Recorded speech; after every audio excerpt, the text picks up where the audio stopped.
Seja muito bem-vindo à primeira aula do curso Saber Primeiro, Julgar Depois. A arte do pensamento crítico. A arte do pensamento crítico é a arte dos adultinhos. Eu sei que tu vive em uma sociedade corrompida que te disse que tu já tinha que ter todas as tuas opiniões formadas aos 16 anos. Aos 18 já deveria saber todo o teu futuro profissional. Só que não, isso não é verdade. Ao longo da tua vida, tu tem que aprender coisas, ficar confortável com um estado de hesitação, de não saber nem sobre si próprio, nem ao mundo ao redor. Pergunte para qualquer senhorzinho de mais idade se é natural ter certezas absolutas ao longo de sua vida.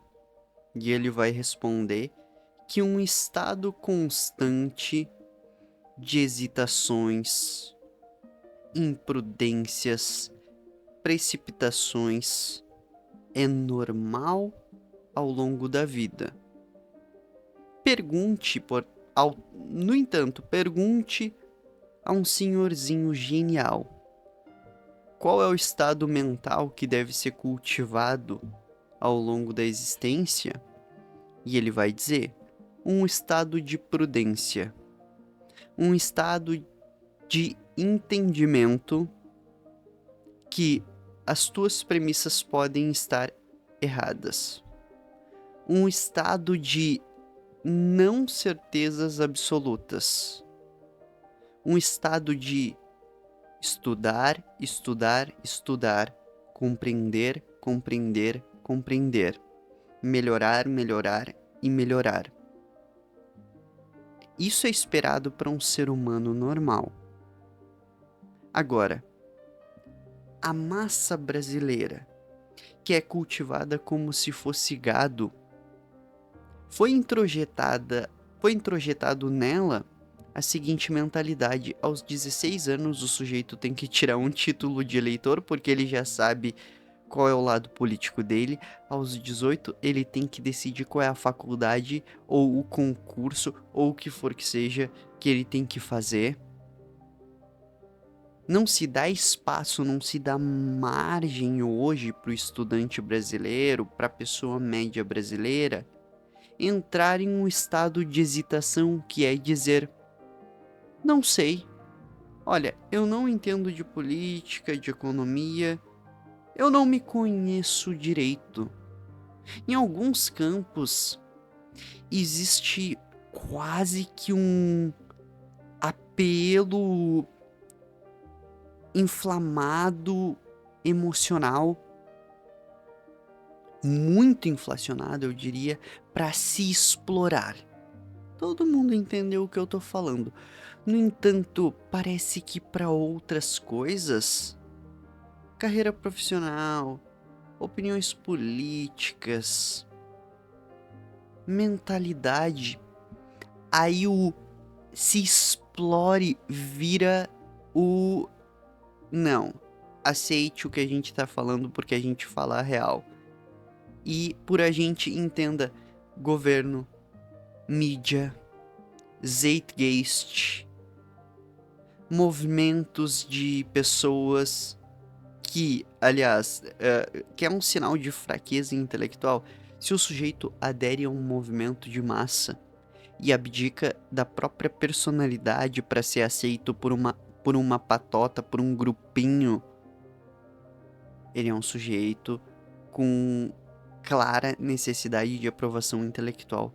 Um dos sinais de maturidade é ter uma personalidade única, que é um sinal de independência e de força, não precisar ser aceito pela maioria.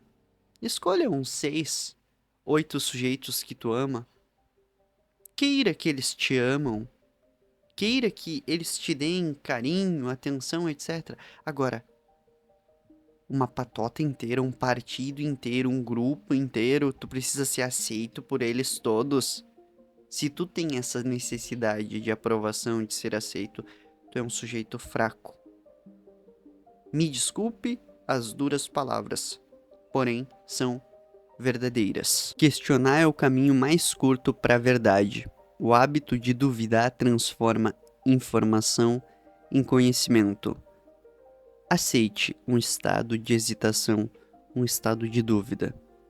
Se tu aceita isso, abre na tua cabeça a possibilidade para te estudar dois lados. Uma vez que tu estuda dois lados, tu se torna mais sábio, tu teve a tua consciência expandida.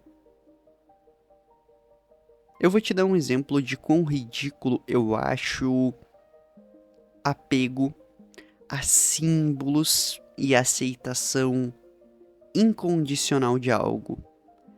Eu mesmo sendo cristão, acho ridículo quando um sujeito não debate informações sobre Deus, quando ele não tá realmente defendendo um ponto de vista porque ele chegou pela via lógica à existência de Deus.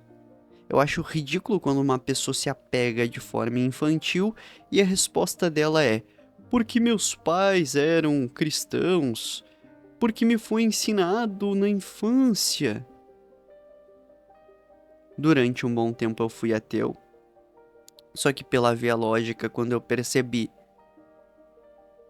o espanto que é uma planta estar vivo, um animalzinho estar vivo,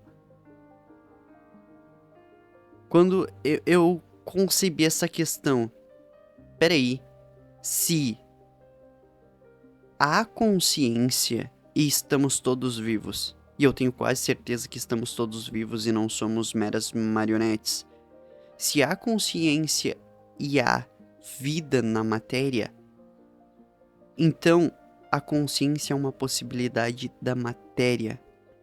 E essa consciência da onde vem? A isso eu nomeei Deus, o ser além que projetou, o arquiteto do universo que projetou esse negócio muito louco que é o mundo. Aí o cristianismo por parte da ética de Jesus, que é a ética mais bela, ele conseguiu ser o suprassumo da ética. Isso não significa que, por exemplo, eu não ache bonito o Alcorão. Eu acho bonita a Bíblia, eu acho bonito o Alcorão, eu acho muito bonito o Bhagavad Gita, eu acho bonita a tradição hindu como um todo, a tradição budista.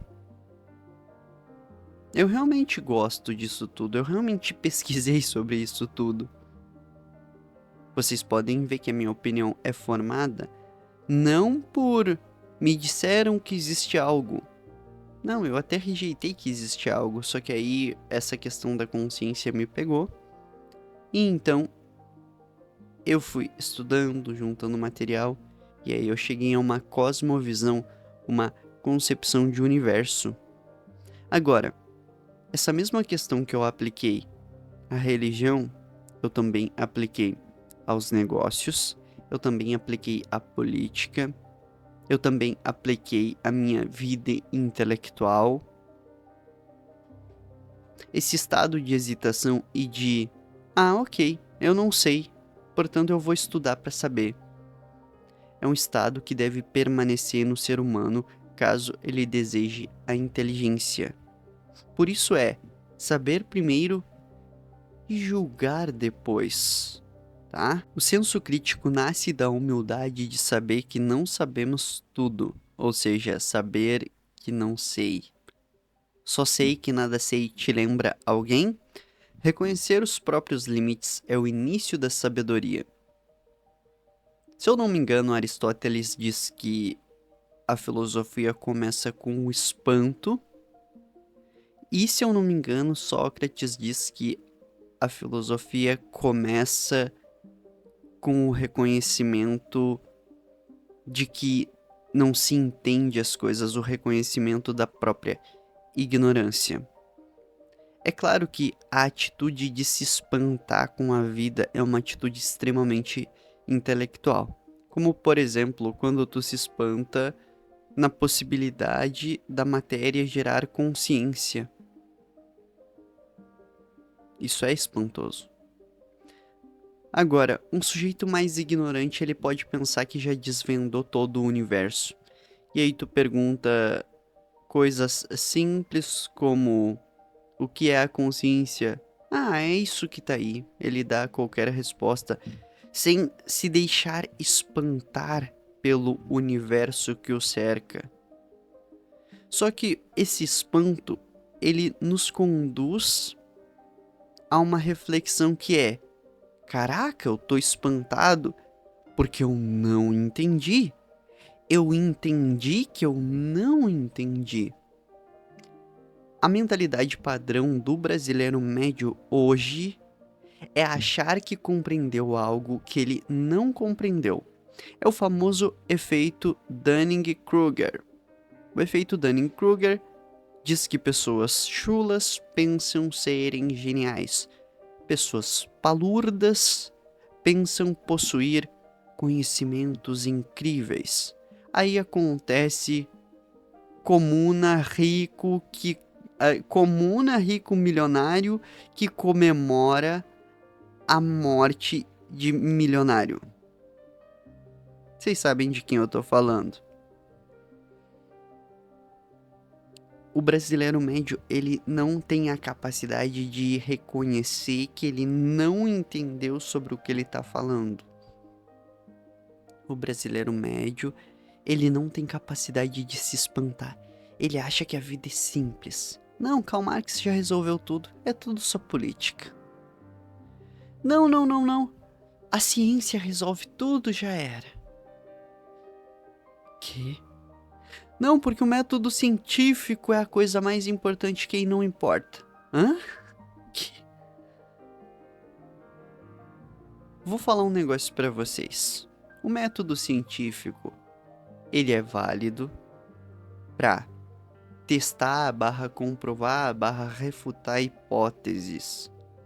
Já as hipóteses, elas vêm de mentes geniais, geralmente com alto QI. É claro que se tu não tiver um alto QI, isso não te impede de ser mais inteligente. A inteligência, ela aumenta na medida em que tu aplica esforço, na medida do teu mérito, conforme o tempo. Vou te dar um exemplo. Um sujeito que passa 5 anos estudando engenharia, ele ficou mais sábio em engenharia do dia 1 ao final do 5º ano de estudos em engenharia. Um gênio, por mais que seja um gênio com 180 de QI, se ele não estudar engenharia, ele até pode deduzir princípios básicos da física da engenharia, mas ele não vai entender tanto de engenharia quanto um sujeito mediano que passou 30 anos estudando engenharia. O acúmulo de informações contínuo, ele produz inteligência. Portanto, um dos trabalhos de uma pessoa é, ao longo da vida, ficar acumulando mais informações e transformando essas informações em conhecimento, em sabedoria. Por isso que eu prego que todo mundo deveria ler muito, muito, muito mais. A inteligência não teme perguntas difíceis. Ela as acolhe. Inclusive, um dos propósitos da engenharia social moderna é fazer com que tu nunca tenha acesso a um outro espectro de visão de mundo. Uma vez que tu não tem acesso a outro espectro de visão de mundo, tu não tem como comparar dois espectros, não surge a consciência de algo, tá? O verdadeiro aprendizado exige coragem intelectual. Coragem é coisa de adultinho, de homenzinho, não é coisa para crianças. Se tu é um covarde que precisa ser pago para emitir uma opinião, se tu é um covarde que deixa que os teus chefes digam qual é a tua opinião, se tu é um covarde que, vendo o mais fraco se posicionar ao lado do mais forte, tu não chegou na maturidade, tu não é um homem intelectual. O homem intelectual, ele não teme as perguntas difíceis, ele as acolhe. Existe todo um trabalho de engenharia social para que tu nunca tenha acesso a um outro lado, a uma outra visão de mundo. Eu poderia citar aqui, por exemplo, o maior filósofo brasileiro contemporâneo, Olavo Luiz Pimentel de Carvalho. Se tu entrar na página da Wikipédia dele, tem informações completamente erradas para que tu nunca chegue perto do sujeito. E o sujeito, eu sou superdotado intelectualmente, tenho superdotação intelectual, já li mais de 500 livros. E eu digo sem sombra de dúvidas, foi o maior filósofo contemporâneo, o Olavo. Mas a engenharia social feita para que tu não tenha acesso a uma visão de mundo diferente é monstruosa. Pesquise a respeito do Luiz Pimentel para te ver.